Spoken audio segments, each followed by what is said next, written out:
అమెరికాలో ఏది ఈ చొరబాటుదారుల్ని సమర్థించేదేమో డెమోక్రాట్స్.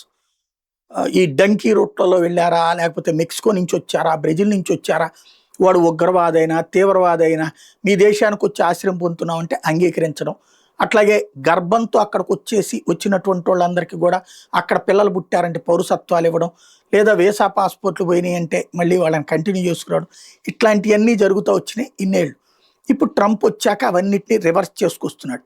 అదే సందర్భంలో ఇప్పటికి కూడా డెమోక్రాట్ స్టేట్స్‌లో ఇల్లీగల్‌గా వచ్చినటువంటి వాళ్ళకి ఆశ్రయం కల్పిస్తుంటే, రిపబ్లికన్ స్టేట్స్‌లో మాత్రం రివర్స్‌లో ఉంది. ఫ్లోరిడా తాజాగా అక్రమ చొరబాటుదారుల్ని నిషేధిస్తున్నట్టు ప్రకటించింది. బ్యాన్ చేస్తూ ఇల్లీగల్ ఇమ్మిగ్రెంట్స్‌కి సంబంధించి ఒక కొత్త బిల్లే తీసుకొచ్చింది. ఎట్లాగా ఉన్న వాళ్ళని తిప్పి పంపడం ఎట్లాగో జరుగుతుంది ఐసీఈ ద్వారా.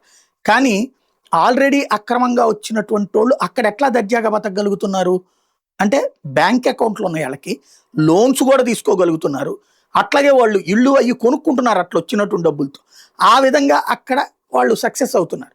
వాటన్నిటి ఆపివేస్తూ ఆదేశాలు ఇచ్చింది.